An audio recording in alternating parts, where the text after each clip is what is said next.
mul oli hästi kõva taipamine tegelikult see, et mul mingi hetk tuli mehena aktiveerus selline vägivaldsus. Ja ma usun, et siin kõikide meestes on tegelikult vägivaldsus sees. Üks mees kunagi rääkis, et tema ei ole mitte kunagi vägivaldne ja teraapias käis. Aga tegelikult ma vaatasin ta peal, ta ei olegi, eks. Ma küsisin, kas see vägivaldsus võib sinu sees olla. Ta ütles, et ei usu. Ma ütlesin, kujusta lihtsalt ette. Kas su laps on? Ja mul on 3-aastane tütar. Sa õhtul lähed 3-aastase tütrega parki jalutama. Mingi suvaline vend lihtsalt tahab su tütart rünnata. Sa vaatad pealt ja ütled, oi kui ilus on seda vaadata, mina küll vägivaldne ei ole. Ja ta ütles, et ei, et jah, tuleks nagu väga tugevalt välja. Ma olen ise taibanud sellist asja tegelikult, et igal energial, ka see solvumine, vägivaldsus, selline viha, see lihtsalt kõik on energia, mis meiega siin kehastuses on kaasa tulnud. Ja see ei ole mitte midagi valete. Meie õppetund on see, et kuidas seda kasutada. Et kui ma tunnen seda, hakkan need tundeid kogema, ütleme siis nii, eks. Ja siis lõpuks on, et see on viha, kas ma pean seda viha pärast kogema või?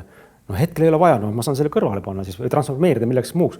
Ma praegu on vägivaldsus, istun lihtsalt rahulikult siin ja tunnen, et ma olen vägivaldne.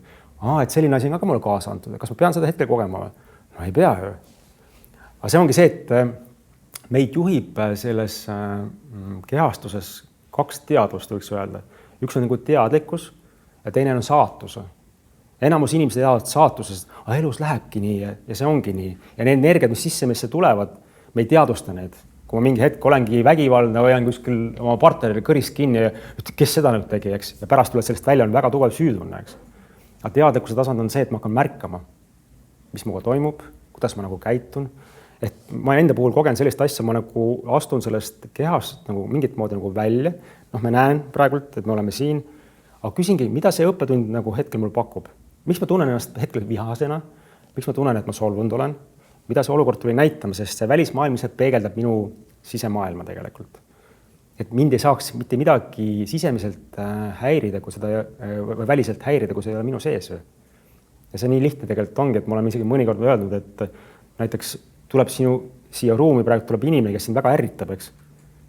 Istub siia meie ette, sa tunned, sul hakkab midagi üles kerkima. Ja mina vaatan, ütlen, et nii ilus, äge inimene. Ja kuidas see nagu võimalik on?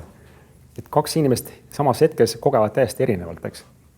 Et meie sees on need alateadusprogrammid ja erinevad uskumused, mis seda kõike nagu pakuvad. Aga ma olen nõus, et meie võib-olla inimkogemuse olemus on see, et me hakkame tajuma, millise tööriistad meil on kaasa antud.